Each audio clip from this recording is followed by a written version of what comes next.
Hello everyone and welcome to a new video on this channel.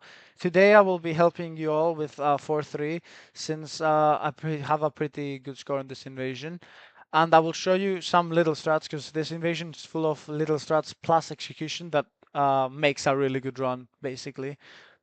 So to start off, I've done the post trick and I've released it at go, which helps me here with this vine. This vine is lower, which makes the section save a bit more than people think. It's way lower and you can land way earlier, like way here, and save a lot of time. With that being said, let's start the actual run. I do a break boost here into a back kick so that I'm facing right for here.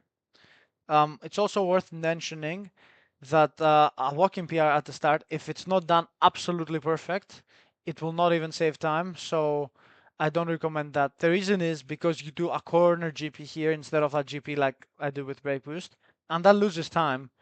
But if you can do a walking PR, you make it early enough here so it won't lose time. But most of the time, people lose like 0.1, 0.15 here. I'm not even joking. So, good thing to mention. You want to jump off this walking PR now here, pretty late, to land on the right side of this enemy's head. So you bounce pretty late, essentially. So you do a big jump here, which saves about 0.2, a big jump off the vine. Um, People usually do a small jump and they lose time. I do a big jump because I think Bugs told me to. And this RCBA, I've heard from Enigma that it can be done on D-pad, but I do it on stick. I'm pretty consistent with it. Like, I really don't mind it. It just has to be done really quick if you do the big jump, like almost instantly, essentially. Otherwise, you will fall off the vine. Because if you see, I did it like right on the edge, yeah. But here, yeah, you jump and you wanna kick at the highest point. As you see, I kick very, very high. I didn't get it perfectly, but very, very high. And Haru has told me that if you kick only twice on this section, it is like saving a lot. So I kick twice here, and I kick once more. You usually want to kick to break the tilt. I didn't hit it on this case, so I had to release sprint here to break the tilt and the back kick instantly. This jump off the back kick is pretty instant. And here you wall jump. It is not an insta grab. You wall jump, and then you kick a few frames later, about 4 frames that was. And by doing that, you get the fastest grab possible. And about here, you do a downright D-pad spin. The reason is you will get a boost here. That back kick up to the chain is actually faster than usual due to that strat now as I just hit it. And it's worth mentioning you have to cross this uphill for this to work. If you do it here, it won't work. Here and further, it will work. I hit it pretty early, which was good. And you want to do a small tap to the left to make it to the bumper up here. Otherwise, you won't properly make it. You will be too fast and you will grab the chain way too low. So here you have two options. You just take the bumper normally and you do an insta walking PR once you land, or clip and walk forward, then do a walking PR, which saves about 0.1. Just cancel it, not about instantly, because this enemy will kill you, the second enemy. And jump quite a bit late, because I almost died here by what I just did. But moving into room 2, this can be done on D-pad. I personally do it on stick, but this can be done on D-pad, this GP YB up.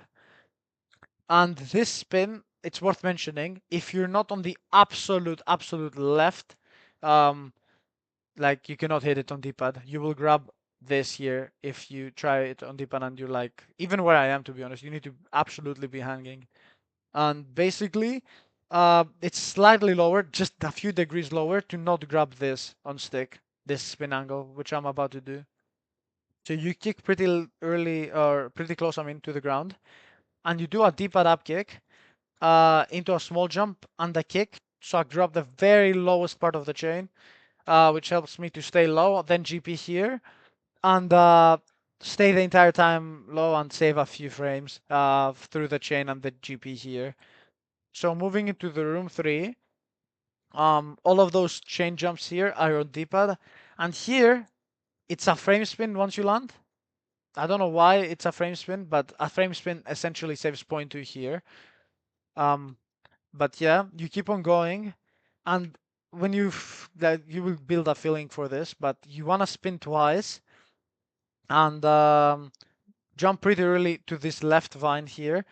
And those two jumps are really, really quick. You need to do them really, really instantly to actually save time doing this strat. And you want to do your up kick from here to here, like where the like bicep sort of thing is on the vine. And if you do this right, you will get the most speed out of the vine, and you need to jump like around here. I think I did. You will build a feeling for this. And this is not a bumper GP. Whilst you're inside the bumper, you actually get the GP effect. I don't know why that works, but it does. And it's also worth mentioning here that if the ogre looks like he's gonna jump or he jumps, kick, because you can lose your round. Because if he jumps and you hit his head, you will fly here and you will not finish. You will lose your run. So this is really important to kick here if you think he's gonna do something. Also, one thing to mention: this is literally the same angle as the tower strat by Darth. So if you can do this on tower, this is like about like pretty much the same strat, just on Teensy and Donovan. And with that being said, I think that's really like the whole like strats thing. I don't think I missed anything. If you have any questions, leave them in the comments down below, or you think I missed any minor detail or something. But that will be it from me. I hope you liked, enjoyed, and learned something today, and I will see you all in the next video. Bye bye.